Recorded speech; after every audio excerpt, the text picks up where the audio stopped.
you have a long association with Bollywood as well, and you made a couple of films there, और आपकी अच्छी दोस्तियां भी वहाँ हैं.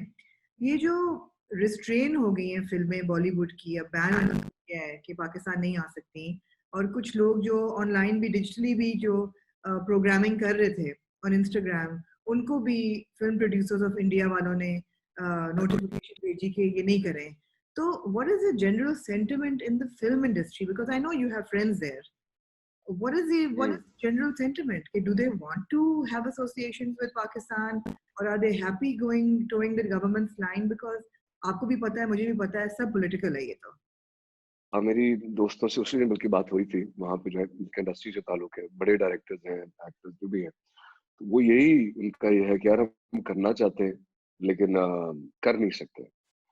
कई जो जाहिर आपके ज्यादा करीबी दोस्त बन जाते हैं जिनका ताल्लुक आपसे फिल्मों के अलावा बियॉन्ड भी एक ह्यूमन कनेक्शन बन जाता है, और उनको आपको आपकी सलाहियात का पता होता है या आपके साथ काम के कहाँ होते हैं, वो ज्यादा उनका होता है कि यार है करना चाह रहे हैं लेकिन कब किस तरह वो एक वो चीज दैट्स इन द एयर. तो दोनों ही चीजें हैं ना. कुछ लोग हमेशा हर सोसाइटी के सेक्शन में ऐसे लोग होते हैं वो always for and against something. मेरा हमेशा ओपिनियन रहा हुआ है कि you have to strike a balance with everything. I've always advocated that किसी भी मुल्क या मुआशरे का एक छोटा परसेंटेज जो कि एक एक्सट्रीमिस्ट माइंडसेट रखता है, वो पूरे मुल्क को और सारे उसके लोगों को रिप्रेजेंट नहीं करता, चाहे वो एक पॉलिटिकल पार्टी हो, गवर्नमेंट का एक हिस्सा हो या अदरवाइज. हमारा ये एक रुझान रहता है इस चीज की तरफ कि we tend to paint everybody with the same brush. ऐसा नहीं होता. बुरे इंसान हर जगह लिबरल होते हैं, एमेंसिपेटेड होते हैं, कई थोड़े से उनका नजरिया डिफरेंट होता है. इसी का नाम दुनिया है और दुनिया कब से ऐसे ही चलती है. बिल्कुल सही है. ऐसा ही मैं भी महसूस करती हूँ कि एलिमेंट्स ऐसे होते हैं, रोग एलिमेंट्स, जो कि रुकना चाहते हैं क्रॉस बॉर्डर एक्टिविटी और कल्चरल एक्टिविटी, लेकिन कम है ऐसे लोग, and it's more less political. Politics of course हमारे यहाँ भी काफी चलती है इस this side of the border.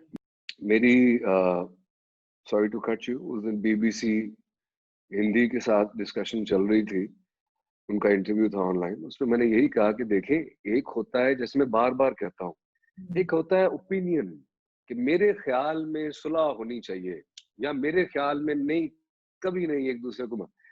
एक होते हैं facts which are based on economic indicators, research, उन चीजों पर. अगर आप उनको देखें सिर्फ, तो ये एक फैक्ट है कि इंडिया पाकिस्तान के रिलेशनशिप ठीक होने की वजह से, उनमें दोस्ती होने की वजह से, अमन होने की वजह से करोड़ों लोग जो यहाँ पे below the line of poverty रह रहे हैं यहाँ पे और हिंदुस्तान में, उनकी जिंदगियां डायरेक्टली अफेक्ट होंगी for the good, for the positive. और वो बात करते हैं जिसने वहां से निकाल के ऊपर लेके आना है, वो ऊपर लेके आना सिर्फ आप, जाहिर है आपकी इकोनॉमी बेहतर होती है, वेल्थ डिस्ट्रीब्यूशन होती है, तो वो ऊपर आ जाते हैं. लेकिन जब आपके ज्यादातर रिसोर्सेज कॉन्फ्लिक्ट में लग रहे हो, बजाय कि ह्यूमन डेवलपमेंट में, एजुकेशन में, हेल्थ में, तो आप वो कैसे करेंगे.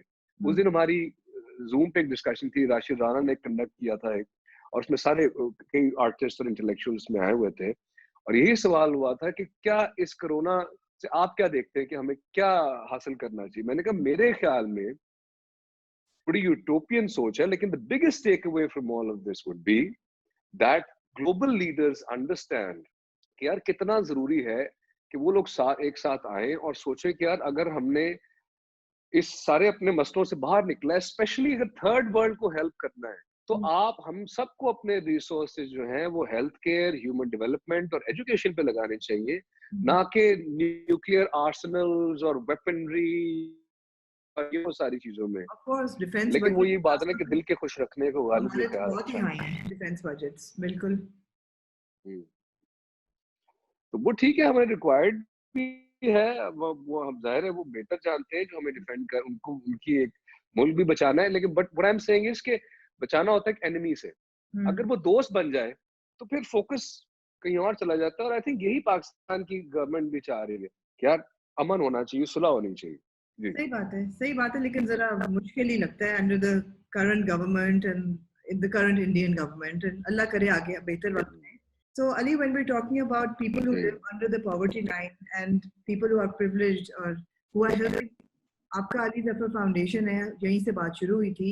आप बताएं अली ज़फ़र फाउंडेशन का जो अमला है, उसके नीचे क्या-क्या काम हो रहा है? इस वक्त तो बड़ा सिंपल और फोकस्ड जो हमारा काम है वो ये है कि जो डेली वेजेस हैं, जिनको जिनकी रोजी रोटी जाहिर है घर में बैठने की वजह से चली गई है, बेसिक मील्स नहीं, उनके पास खाने के लिए बेसिक चीजें नहीं है, और यही मैं चीज बार बार इसी चीज को ही एडवोकेट करता हूँ कि हम अपने प्लेस ऑफ प्रिविलेज में रह के बहुत सी चीजों को टेकन फॉर ग्रांटेड लेते हैं. हमें उन लोगों का सोचना बहुत जरूरी है जिनके पास ये बातें करने को या कहने को नहीं है. तो हमारी फाउंडेशन जो है वो उसका सिंपल इस वक्त एग्जाम है कि घर घर जाके उन फैमिलीज को खाना पहुंचाएं, उनका राशन पहुंचाएं. अभी तक हम करीबन 2500 फैमिलीज को उनके घर पे जाके राशन पहुंचा चुके हैं. हमारा टारगेट है कि कम से कम 5000 फैमिलीज को जो देना है. मैं अपनी लोग मुझसे पूछते हैं कि जी आपने खुद उसमें क्या किया, तो मैंने अपनी तरफ से 700 फैमिलीज के जिम्मा अपने ऊपर डाला है कि वो होगा जो मैं कर चुका हूँ. तो मैं सबसे ये कहूंगा कि आप लोग भी डोनेट करें. हमारे पास एक एक चीज उसका डेटा रिकॉर्ड है कि किस किस घर में किस किस शख्स को वो राशन दिया गया, किस किस इलाके में. तो वो अपनी वो जिस जगह पे उसे पहुंचना चाहिए वहीं पहुंचना चाहिए. मैं आपके प्रोग्राम की वसातत से जो आपके व्यूअर्स हैं, क्योंकि पढ़े लिखे अच्छे मुखलिस व्यूअर्स हैं, जी, उनसे ये हम भी उम्मीद रखते हैं कि रिक्वेस्ट करना कम से कम चाहूंगा. पढ़े लिखे और मुखलिस व्यूअर्स हैं. हाँ, उम्मीद रखना चाहूंगा. मेरा जो छोटा सा एक तजर्बा ही एक्सपीरियंस गुजरा है शोबिज में, मीडिया में, फैशन में, एंटरटेनमेंट इंडस्ट्री में, हमारा अक्सर जो वक्त है, टाइम है, वो सेल्फ इंडल्जेंस में और अपने बारे में सोचने में लगता है. अपनी ईगोस को केटर करने और पैम्पर करने और सेटिस्फाई करने में लगता है. बहुत एनर्जी इस पे लगती है कि कहीं वो तो नहीं बाजी ले गया, मेरी लॉन उससे बड़ी हो, या मेरी फिल्म उससे बड़ी हो, या मेरा गाना ये हो.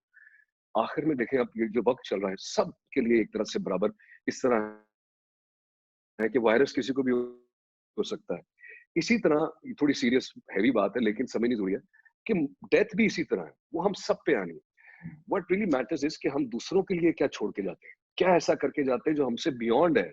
जो हमने तो चले जाना है, एक दिन एक कोई फन्ने खान होता है, सबसे बड़ा वो नंबर 1 पे होता है, दूसरे दिन कोई और आ जाता है, फिर तीसरा आ जाता है. तो और छोड़ के जाने से मेरा मतलब ये है कि हमको ऐसे इंफ्रास्ट्रक्चर छोटे छोटे क्रिएट कर जाएं जो सेल्फ सस्टेनिंग हो, लोगों की मदद कर सके. मैं अपनी जो, क्योंकि मेरी फील्ड मौसीकी से रिलेटेड है, म्यूजिक से रिलेटेड है, मैं अब ये करना चाह रहा हूँ कि जिस तरह नाइटिंगेल में स्टार्ट किया था कि नए टैलेंट को हमने प्रमोट करना था, क्या यार आगे आने वाला टैलेंट क्या है. क्योंकि ये कोरोना हो गया तो हम उनकी वीडियोस और गाने उस तरह शूट नहीं कर पा रहे. हम्म. लेकिन मैं एक ऐसा इंफ्रास्ट्रक्चर बनाना चाह रहा हूँ जिसमें जो हमारे गरीब गरीब म्यूजिशियंस हैं, उनको किसी तरह से वो चीज उनका चलती रहे, काम चलता रहे, उनको पैसे आते रहे, और वो उस चीज पे, तो इस चीज पे अब काम कर रहा हूँ. सो मैं और ये बिल्कुल नहीं कह रहा कि मैं आपसे, देखिए जी मैं कितना अच्छा हूँ, मैं ये नहीं कह रहा. ये हम्बल कैपेसिटी में हम सबको करना है, ये हमारी बेसिक जिम्मेदारी. इसमें कोई बड़ाई या वाह वाह करने वाली बात नहीं है. सबसे ये रिक्वेस्ट करूंगा कि this is the moment to reflect, और आपस में बैठ के बातचीत किया करते हैं अच्छी तरह. एक छोटी सी